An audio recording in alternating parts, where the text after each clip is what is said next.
آج ہم انٹرنیٹ کے ایک پراسرار اور غلط سمجھے جانے والے حصے کی طرف جا رہے ہیں، ڈارک ویب۔ سوشل میڈیا پر ڈارک ویب کو اکثر غیر قانونی سرگرمیوں اور چھپے ہوئے خطرات سے بھرپور ایک سایہ دار دنیا کے طور پر دکھایا جاتا ہے، لیکن کہانی میں اور بھی بہت کچھ ہے۔ ناظرین، اس دنیا میں جتنے بھی لوگ انٹرنیٹ استعمال کرتے ہیں، ان میں سے بہت کم لوگوں کو پتہ ہے کہ انٹرنیٹ کا ایک حصہ ایسا بھی ہے جسے انہوں نے کبھی استعمال ہی نہیں کیا۔ ہم جو روزمرہ ضروریات کے لیے انٹرنیٹ استعمال کرتے ہیں، یہ ٹوٹل نیٹ کا صرف 5% ہے۔ جی ہاں، عام لوگ صرف 5% ڈیٹے تک ہی ایکسیس حاصل کر سکتے ہیں۔ انٹرنیٹ کو 3 کیٹیگریز میں ڈیوائڈ کیا گیا ہے: سرفیس ویب، ڈیپ ویب اور ڈارک ویب۔ ہم گوگل، یوٹیوب، فیس بک وغیرہ پر کچھ بھی سرچ کریں، کسی کی بایوگرافی چیک کریں یا اور پوری دنیا کی کوئی بھی انفارمیشن حاصل کرنا چاہیں تو ہم حاصل کر سکتے ہیں۔ یہ ساری انفارمیشن سرفیس ویب میں ہوتی ہے۔ ڈیپ ویب میں پرسنل انفارمیشنز ہوتی ہیں، اداروں کی اور افراد کی، جن تک ہر بندہ ایکسیس حاصل نہیں کر سکتا۔ سارے ادارے جیسے بینک، یونیورسٹیز، کمپنیز، انسٹیٹیوٹ، تقریباً سبھی ادارے جو نیٹ استعمال کرتے ہیں وہ ڈیپ ویب میں آتے ہیں، کیونکہ کمپنیز کا، بینکس کا پرسنل ڈیٹا کوئی بھی دوسرا بندہ چیک نہیں کر سکتا۔ سرفیس ویب اور ڈیپ ویب میں فرق ہم آپ کو ایک مثال سے سمجھاتے ہیں۔ مثال کے طور پر اگر ہم کسی بھی شخص کا بایو ڈاٹا چیک کرنا چاہیں تو گوگل پہ کر سکتے ہیں، اس کی ڈیٹ آف برتھ اور اس کے پروفیشن، اس کا سب کچھ، لیکن اس کی پرسنل چیزیں جیسے اس کے سیکیورٹی کارڈز، بینکوں کے اکاؤنٹس، اس کے لاگ ان ہونے کے پاسورڈز، یہ ہم نہیں جان سکتے۔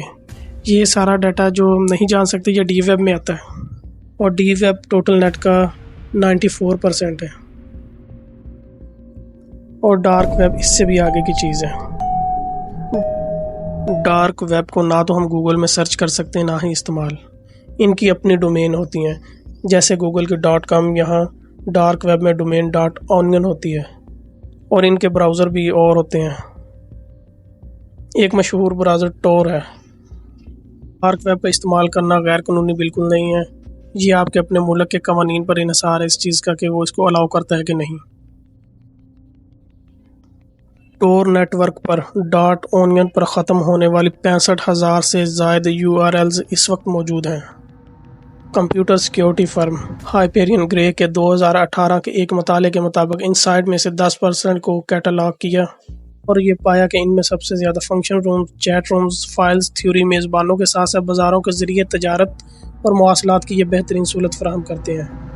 2016 میں ٹربین لیبز کی تحقیقی فرم رینڈملی 400 .onion سائٹس کو اینالائز کرتی ہے، اور پتہ چلتا ہے کہ ان میں سے نصف سے زیادہ در حقیقت لیگل ہیں۔ آج کے دنوں میں بھی بہت سی آرگنائزیشنز اپنی خفیہ ویب سائٹس بناتی ہیں۔ ٹور پر اس میں سبھی آرگنائزیشنز شامل ہیں، بڑے بڑے newspaper, TV channels, Facebook, حتیٰ کہ CIA، USA کی سینٹرل انٹیلیجنس ایجنسی بھی اپنے ڈیٹا پرائیویسی کے لیے ڈارک ویب کو استعمال کرتی ہے۔ دوسری طرف ڈیٹا کی یہ رازداری کرمنلز کو تحفظ فراہم کرتی ہے اور ڈارک ویب کو جرائم کے لیے سپرنگ بورڈ بناتی ہے۔ ڈارک ویب میں بہت سارے غیر قانونی کام ہوتے ہیں: ہتھیاروں کی سمگلنگ، منشیات کا کاروبار، استحصالی مواد جن میں اکثر بچے بھی شامل ہوتے ہیں جیسے کہ پورنوگرافی اور تشدد کی تصاویر۔ کرپٹو کرنسی کے ساتھ ڈارک ویب کا جڑنا جرائم میں مزید اضافے کا سبب بنا۔ ایک دہائی قبل نامعلوم شخص کرپٹوگرافی ماہر نے پاس ورڈ کو کریک کرنے کی خاص مہارت کے ساتھ دنیا کا پہلا کرنسی اور ادائیگی کا نیٹ ورک تیار کیا جو کسی بھی باقاعدہ حکومت کے کنٹرول میں نہیں ہے۔ 2010 کے بعد بٹ کوائن کے ذریعے ہی ڈارک ویب کی ایک سائٹ سلک روڈ پر بہت زیادہ اسمگلر لین دین کرتے ہیں۔ ٹربین لیبز کی طرف سے 200 ڈومین کو غیر قانونی کیٹالاگ کیا گیا، ان میں سے 75% سے زیادہ مارکیٹ پلیسز شو ہو رہی تھی۔ اس سارے کام میں کرپٹو استعمال ہوتی ہے۔ 2012 میں dark web per but coin کی تجارت $250 ملین تھی، جو کہ 2018 میں اس سے بڑھ کر $872 ملین تک جا پہنچی۔ 2019 میں انٹرپول اور یورپی یونین نے 19 ممالک کی ایجنسی سے رابطہ کر کے 247 ہائی ویلیو اہداف کی نشاندہی کی اور 50 انلیگل ویب سائٹس کو بند کرایا۔ اس میں وال سٹریٹ مارکیٹ اور والہالا شامل ہے۔ جو ڈرگ کی بہت بڑی مارکیٹ تھیں۔ اسی طرح ہسنا مارکیٹ اور الفا بوائے کو بھی شٹ ڈاؤن کروایا، جو کہ سلک روڈ کے بہت بڑے سکسیسر تھے۔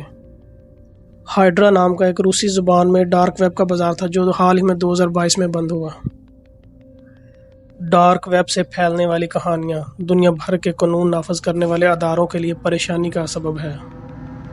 آپ کے لیے سجیشن ہے کہ اب آپ سوچ رہے ہیں آپ کو ڈارک ویب استعمال کرنا چاہیے کہ نہیں، تو آپ کو یہ ہرگز استعمال نہیں کرنا چاہیے، کیونکہ یہاں پر آپ کے ساتھ کسی وقت بھی اسکیم ہو سکتا ہے، کیونکہ ڈارک ویب اسکیمر کی آماجگاہ بن چکی ہے، اور اس میں موجود ریڈ روم پر پرتشدد واقعات دیکھ کر انسان سائیکولوجیکل ٹارچر ہوتا ہے۔